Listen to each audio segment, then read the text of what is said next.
Good afternoon, everyone, and thank you for joining us yet again. We have a brand new series for you in December.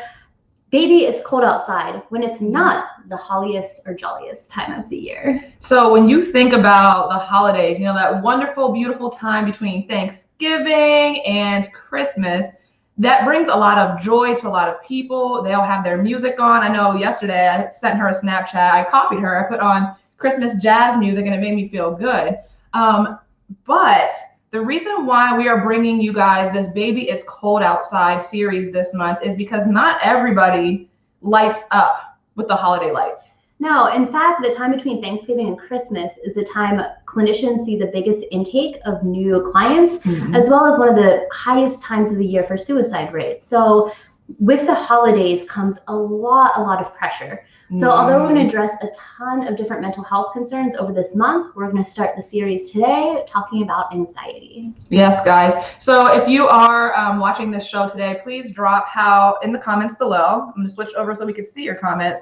Please drop in the comments below how the holidays impact you, whether it is positive, whether it brings you joy, whether you're happy to be around family, or if it causes you some mental health concerns. We'd love to address that as we go through our show today. And just to let you know, it's completely normal to feel all of those things at the same time. So let us know if you're just a jumbled mess of emotions this year. Absolutely. So guys, let's share the Bible verse that we have for today's show. And for this week, it is Matthew chapter 6, verse 34. Take therefore no thought for tomorrow shall take thought for the things itself. Sufficient unto the day is evil thereof. So what does that mean? When Nikki and I recorded that Bible verse, to us that kind of signifies anxiety, future-oriented thinking. We're thinking about tomorrow. Oh, I have to decorate. Oh, I have to do this. Or even when it comes to work or the kids, oh my gosh, tomorrow is their holiday party. I need to bake the cookies. When am I going to have time? But when we perseverate on what's happening tomorrow, we start to see a lot of spiraling out of control, as referenced by our series last month. But it's the last part of that verse says, sufficient unto the day is evil thereof. So it makes you want to focus in the present moment and be mindful. Yeah, I think that's the biggest thing that I take away in reading this verse, is that to really focus on the present day. That means that day might bring you concerns. You're going to address them. You're going to problem solve and overcome. But playing the what if game is a game that you will lose 100% of the time. And so not thinking about tomorrow in the sense of not playing the what if game. Yes, and anxiety will definitely make you say, what if this happens? What if that happens? It just makes your mind go out of control. Yeah, and for those of you who may already be suffering from anxiety, the holidays will 100% exacerbate that. In fact, in our field, there's something called holiday anxiety.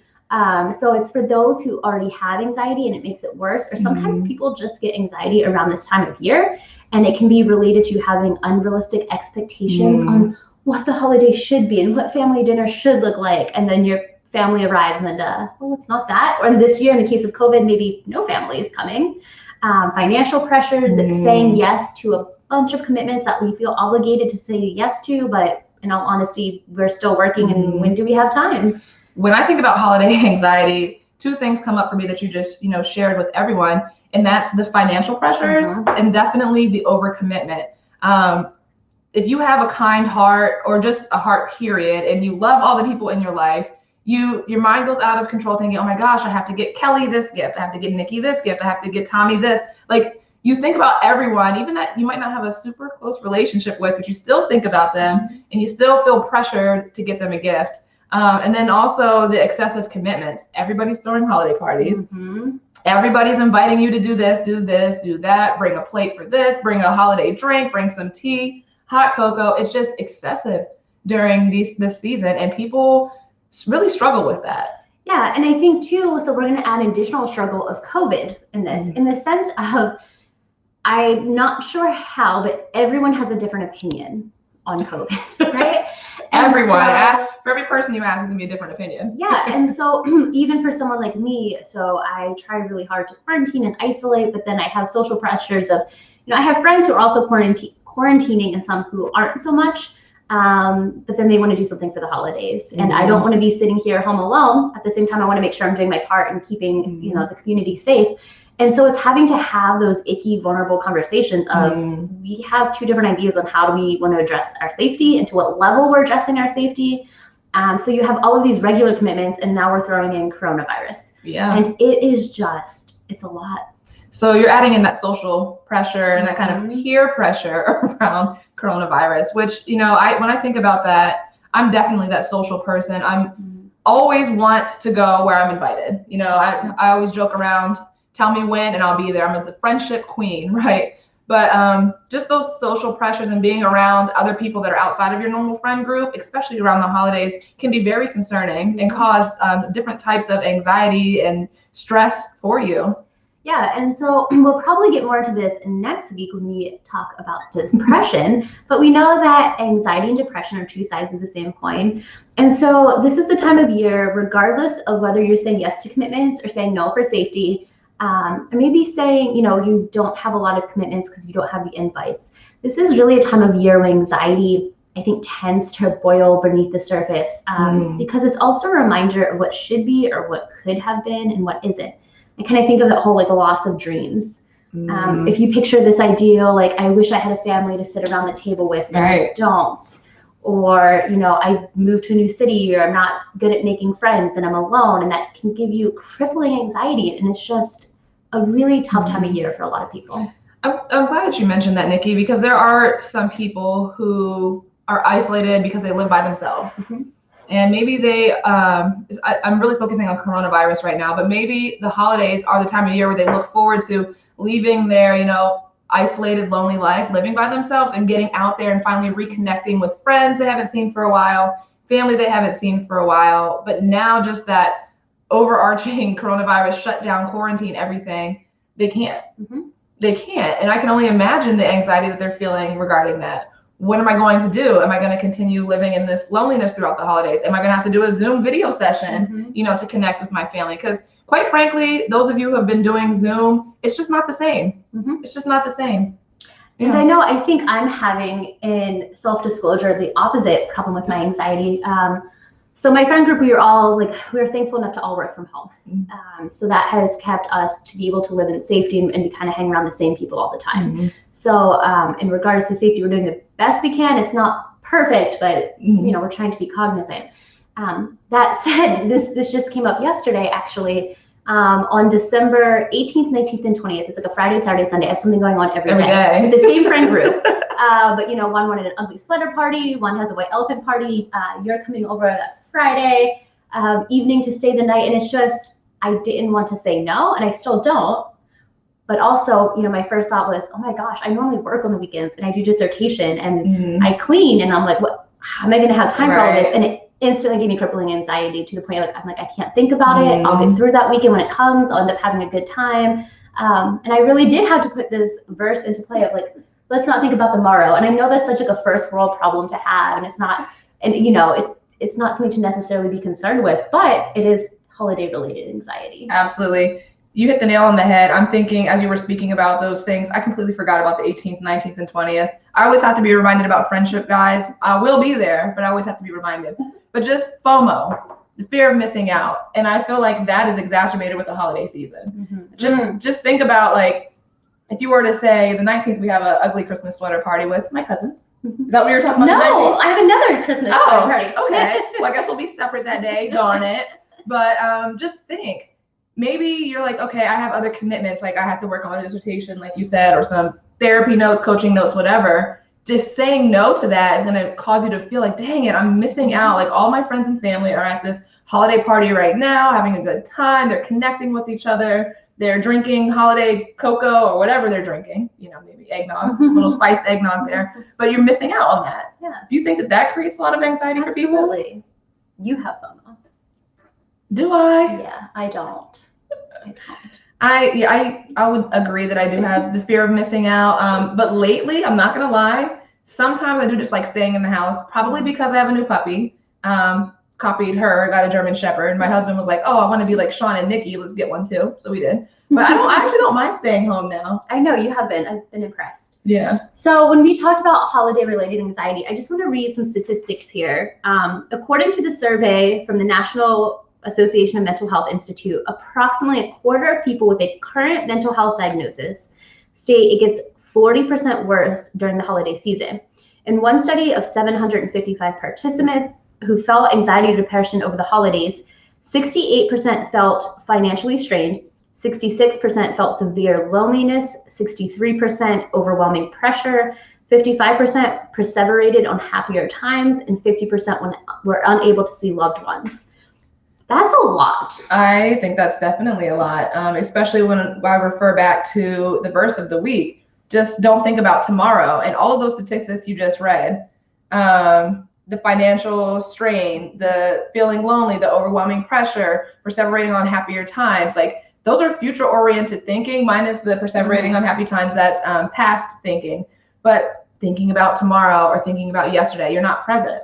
And I think that's where a lot of our mental health issues arise, is when we live outside of the present. 100%. So you might be thinking like, well, I don't have anxiety, or do I? Anxiety manifests. Yeah, that's been new for you this year. I've been good. I have been good for the last 3 weeks, and you know it. Because you got the puppy. True. Anxiety can manifest itself in a bunch of different ways, depending what culture you're from, what gender, and how old you are. So we're going to break that down for you today, because you may not even know you have it. Anxiety is not just nervousness, or not just feelings of anxiousness. So it is anxiety in its very basic form. I'm going to give you verbatim the clinical definition. She's back to being statistical today, guys, and clinical. A mental health disorder characterized by feelings of worry, anxiety, or fear that are strong enough to interfere with one's daily activities. That's the biggest key piece. It's strong enough to interfere with your daily activities. I know you're going to dig deep in a second, but I just wanted to share, everybody experiences some level of anxiety. Just like we mentioned earlier, just some of those pressures you have going through the day, just worrying about dinner, worrying about the house being clean, worrying about kids, whatever, minimal. But when it starts to impact your daily functions and you're showing up late to things, forgetting about things, that's when it kind of becomes clinical. Yeah. And so the definition I gave you is, I'm going to say like the Google definition. We're going to break down a little bit more. We're going to make it a little bit more nuanced and give you our clinical experience and the definition that we have. So firstly, I think I want to break down, because you kind of alluded to this, the different manifestations in adults versus children of anxiety. So when it comes to kids, and when we say kids, clinically, we're thinking usually around 15 or under. What are some of the most often time symptoms that you see come into the practice?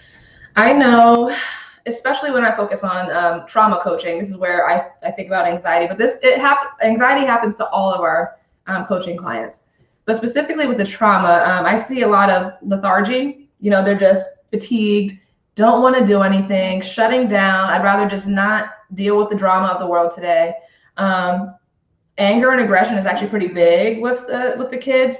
I like to show this thing called the Anger Iceberg. I wish I would have printed that out for the show today. But think about an iceberg, guys, and this is the tip of the iceberg, right? But we know, just like the Titanic, it went down because of the mass underneath is so much bigger than what you see on the top. And on that anger iceberg, there's many different feelings such as exhaustion, trauma, grief, loss, embarrassment. But a lot of times kids feel those as primary feelings, and the secondary is anger, and that's what they show. Anxiety is definitely underneath the water as well. So they might present with that anger, that aggression, that talking back, and you're like, whoa, little Jimmy, what is happening with you? You're gonna name your kid Jimmy? I'm gonna name my kid Little Jimmy. Yeah, and I think too, like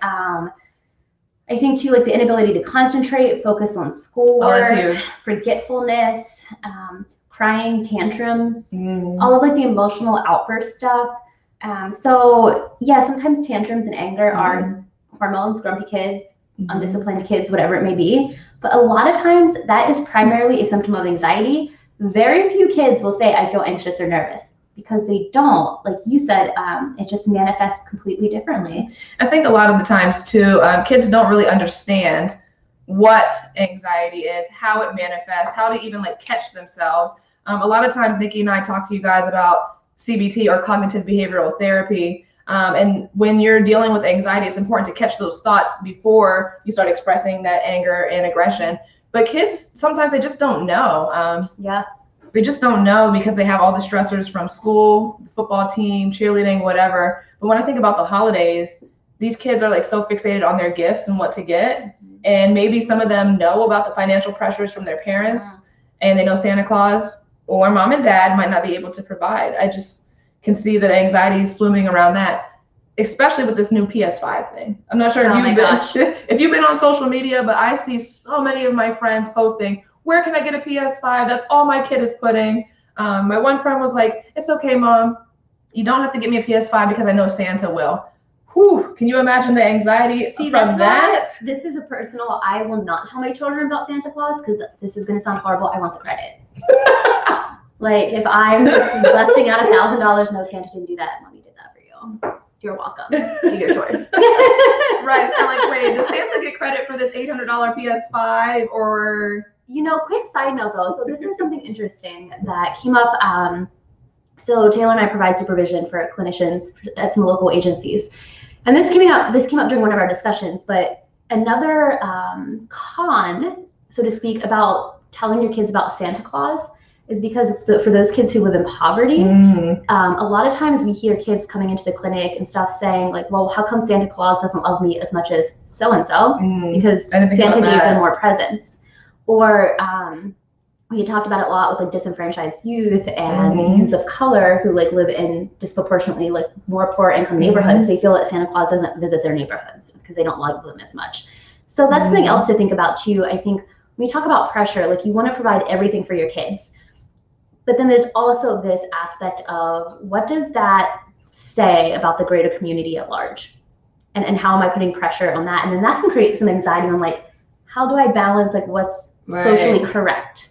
Right. It's a lot to think about. I'd love to throw Santa Claus into that definition of holiday anxiety with you just sharing that.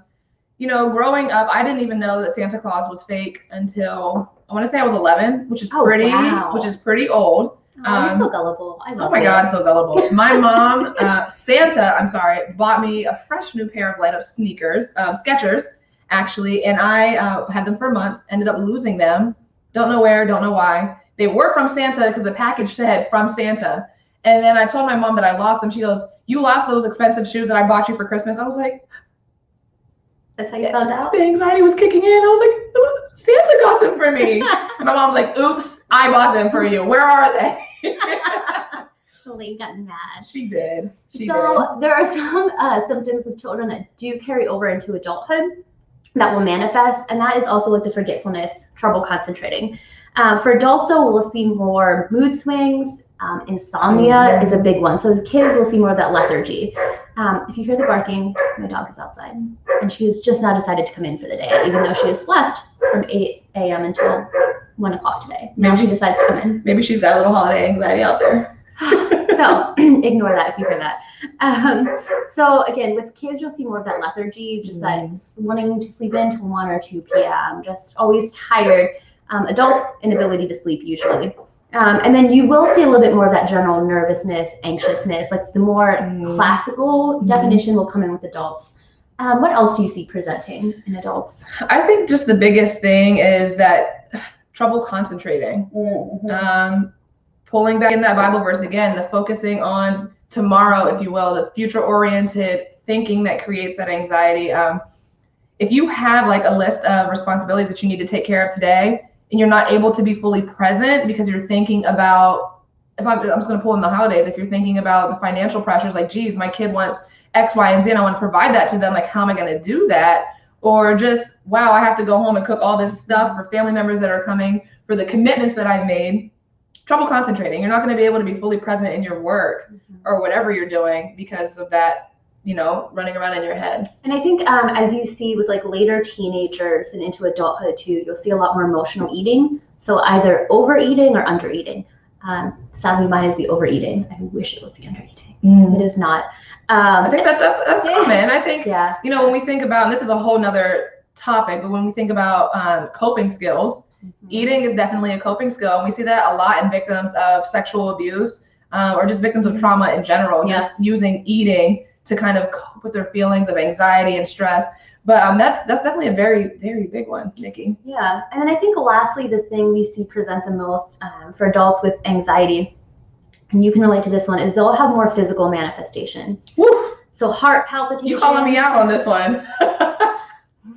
Literally what she's gonna describe as the physical manifestations was literally me from probably August until 3 weeks ago. Minus the stomach pain, but yeah, stomach pain, tingling, yes, heart palpitations, yes, feeling like you're having a heart attack, dizziness. That oftentimes is straight up a symptom of anxiety. My grandmother, who's 80, has recently, I think she's starting to finally have anxiety from being cooped up alone in her house so much with COVID.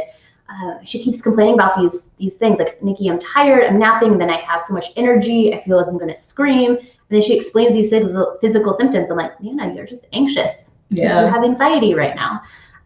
So she went to the doctor, and sure enough, they said the same thing. I was like, ha, the education did pay off. But I mean, it affects everyone from 5 years old to 80 years old and everyone in between. Absolutely. Trying to touch back on one of the things you said earlier, the controlling behavior. I think that's. I think I missed that actually. Did you? I did. I thought you said controlling behavior. No, but good call. Okay. That's a huge indicator that there's some anxiety underneath the iceberg, if you will, happening.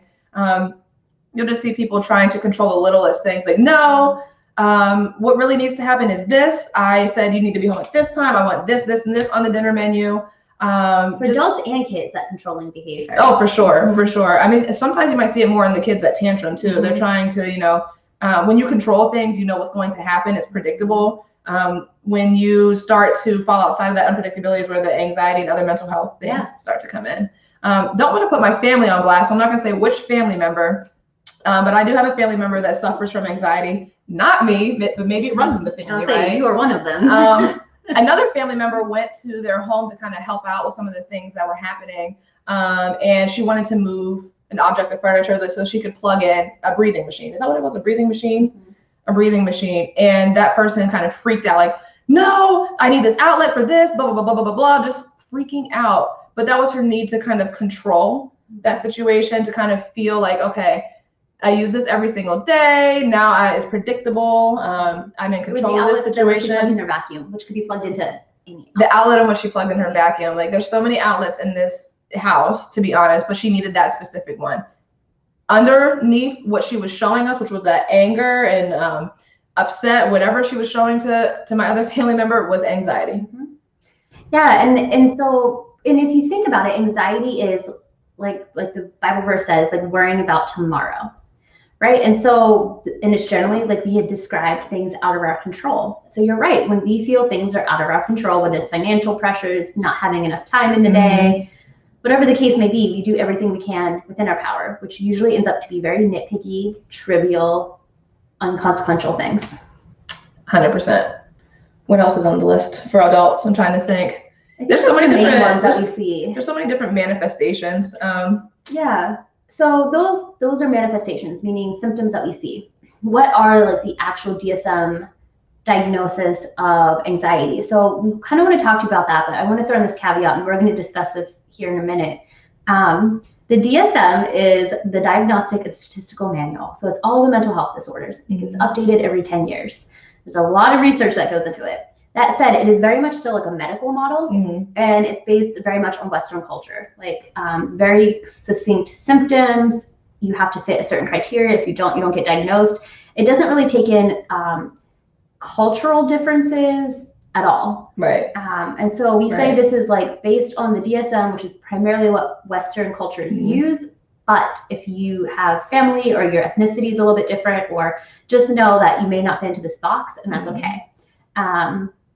So the DSM, first of all, the DSM, I love this, differentiates fear versus anxiety. And so I want to read this to you. Fear is the emotional response to a real or perceived imminent threat. So meaning real or pretend threat. And I think this is something we touched on in our series last month, when we think about fear and how it presents in our bodies, whether, like you said, it's perceived or real, we still have that fight, flight, freeze response. And no matter what's happening, whether you're getting attacked by a bear or you're just stressed out because of the excessive commitments of the holiday, your body's still going to respond the same exact way. And you still might have some of those physical manifestations that we just shared, the need to control what's happening, general nervousness, insomnia, things like that. Yeah. So fear's the emotional response to something that's occurring. Again, it can be real or not, but it's the immediate response. Whereas anxiety is the anticipation of that future fear or the anticipation of a future event. So again, it's that thinking about tomorrow aspect of it.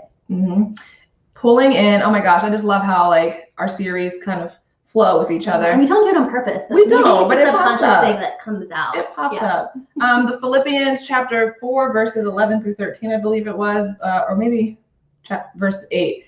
Can't remember the exact details, but just focusing on whatever is admirable, what is true, what is right. That kind of falls into what we're talking about here too. That's verse 6 through 8, I think. 6 through 8. There we go. Chapter 4, verse 6 through 8. Just focusing on what is right and what's admirable. And when you fall outside of that, and when it becomes something that takes over your life, that's where the anxiety diagnosis kind of creeps in for you. Yeah. So if you're thinking about, like, should I talk to someone? I'm going to be like really bland here and just read off some of the symptoms, just so you know if any of these apply to you. First of all, this is something that these feelings that we're getting ready to discuss would be something that occurs more days than not. So it doesn't have to be every day, just the majority of the days for around 6 months.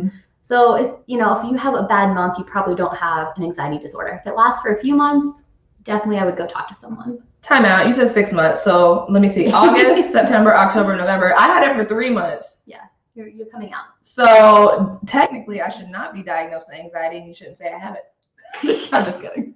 I can say whatever I want. No, guys, I do. I have anxiety. So we'd already mentioned some of these. Restlessness and feeling keyed up and on edge. And again, these are for adults. Being easily fatigued, difficulty concentrating or mind going blank, irritability, muscle tension, sleep disturbance. Wow, we covered it much better, didn't we? We did cover it much better. So that's the DSM criteria. If you meet any of those, you should, again, reach out to someone, please. And if you experience any of the symptoms we talked about above, or you see your kids experiencing some of those symptoms, definitely worth looking into. I want to say there was one that you just shared. Oh, the restlessness and feeling keyed up and on edge. I think that might be a really big indicator. It just basically means like irritability. If you find yourself snapping quicker than normal, or just like being kind of mean and thinking after you've said something to someone, you're like, wow, Taylor, that was pretty mean. You shouldn't have said that. That's a possible indicator too that some anxiety is starting to build up for you. Yeah, and so since I was putting you on blast, I'll put myself on blast. I think when I do have anxiety, Taylor and I are lucky enough doing what we do for a living that we can generally manage our mental health pretty well. But there are times, because we're human, and shockingly, as much as we like to think we're perfect, we're not, that we can't always manage it well.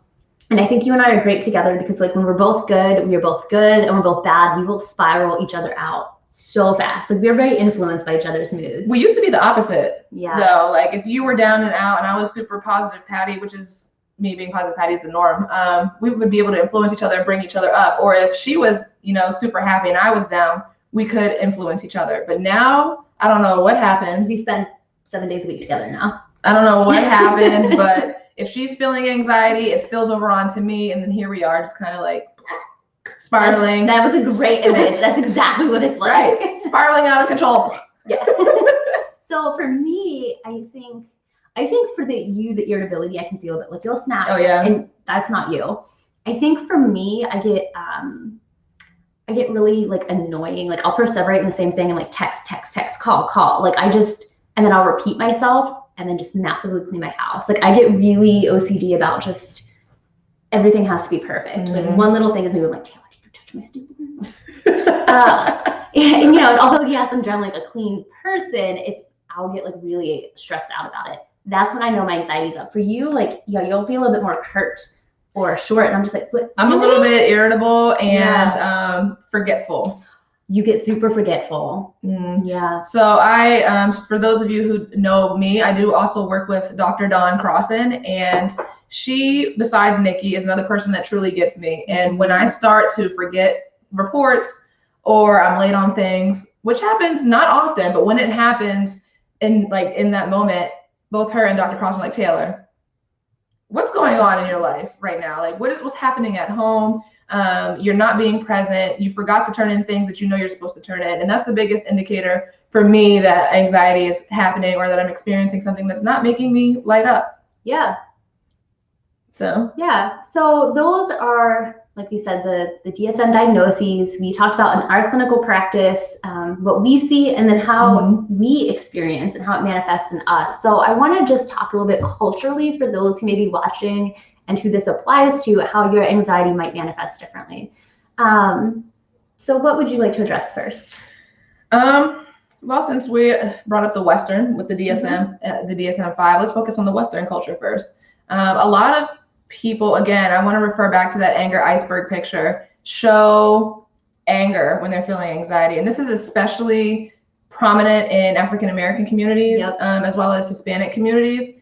Also, just because, like, growing up in those communities, you're kind of told to stop being a sissy baby, just, you know, eddy up, get on with it, get over it. Vulnerability shown as weakness. Vulnerability is weakness, right? So showing anger is kind of a better way to handle any type of thing that's underlying and under that iceberg, that anxiety, that fear, that depression, maybe feeling embarrassed. Just showing anger is taught to be the appropriate way. You know, I love that you brought that up. So often we'll have kids come in and they've been diagnosed with like oppositional defiance disorder or something like that. And then really what the root cause was anxiety. We get their anxiety under control, boom, no behavioral problems. And again, it generally tends to be either disenfranchised youth or the African American community. Like you said, it tends to present as anger, whereas more so with, I think, Caucasian people, it tends to, you'll see more of the tears or the nervousness show up in presentations. When we see kids, especially kids that present in this manner with the anger or the outward anger, externalizing behaviors, I always like to say, what happened to this kid instead of what's wrong with them. When you take that mindset, you're problem solving, you're understanding that everybody has their own journey, everybody has experienced their own things. Maybe if you peel back the layers of the onion a little bit more, there's trauma there. And there's always a reason, guys, there's always a reason for why a child, even an adult, if you will, is acting out behaviorally. Absolutely. There's always a reason. So taking the mindset of, okay, what happened to you can literally change the trajectory of this kid's life. Yeah.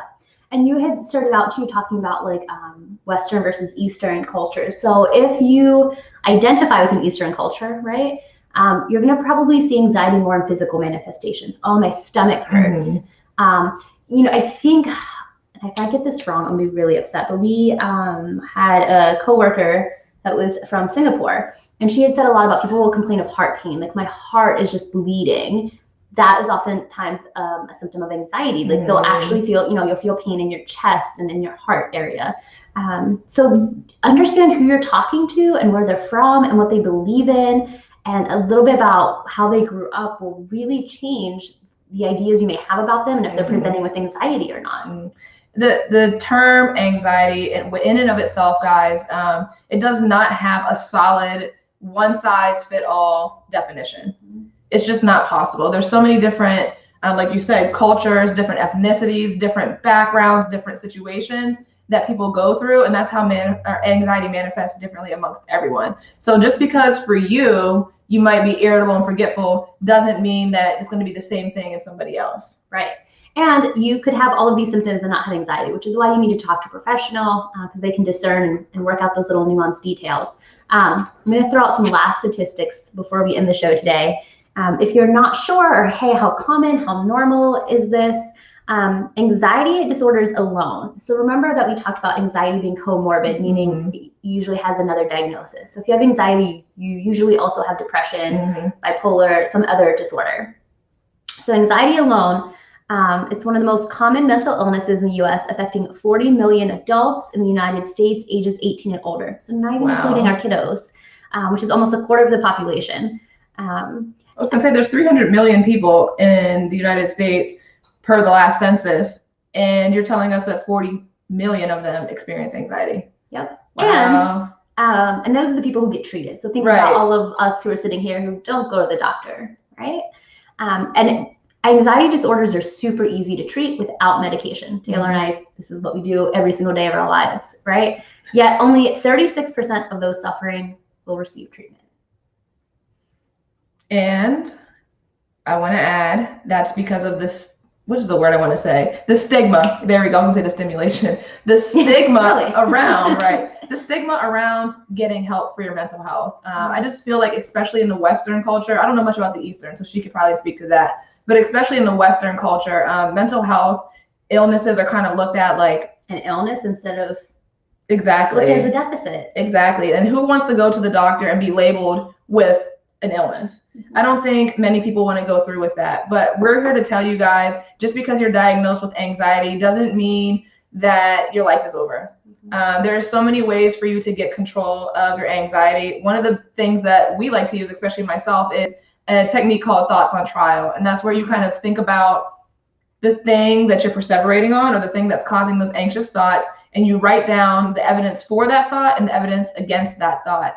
And then you're able to put yourself in perspective and be like, okay, that's something that I don't need to be focused on. But again, that anxiety is that future-oriented thinking. So just being able to regain control of your thoughts, which is something that, and capturing those thoughts, which is something that we talked about last month with Philippians. Yeah, I'd say being obedient to your thoughts and holding them captive. Holding them captive. Once you're able to do that, you'll see an extreme reduction in your anxiety and how it impacts your life. Yeah, and I think, so the reason we talk about Eastern culture too is Taylor and I, we have been through the gamut of different kinds of therapies and doing them in our career. And we have very much, because we started our own business, because we very much practice like the Ubuntu philosophy, right? Which is, if you come to us with anxiety, we don't prescribe you medication. Medication can help decrease the symptoms, so it will not fix anything. Right. So it's like putting a Band-Aid over it. Yeah. Yeah, there's no such thing as a happy pill. So reduce some of your symptoms, but doesn't get to the core issues of it. So we take a holistic approach. Mind, body, soul, whether it's, hey, you're having trouble sleeping, so you need to see the chiropractor and see us twice a week, and learn how to put your thoughts on trial and go through that process of changing the way your brain pathways work versus just here's a pill, out the door you go. So it's a very, very deep journey. And I think that's why we reference that so much, because we know it's the most effective treatment, but it's the one that's least utilized in the US, because honestly, if you look around, most doctors don't have the ability, the time, the payment, like our healthcare system, whatever reasons go into that to give you a holistic practice. And so it's medication out the door, and it doesn't work. Right. Totally agree with that. But guys, also, when you think about just having generalized anxiety in your life, the holidays come and it really exacerbates that for you. And I know Nikki shared a statistic earlier, but 40%, I'm sorry, what did you say? 40% of your anxiety problems get worse. Did I say that right? 40% worse.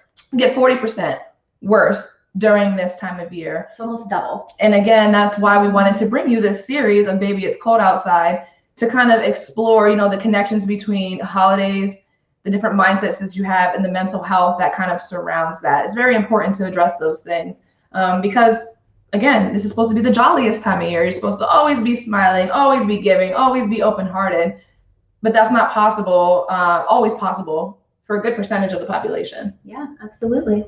Right.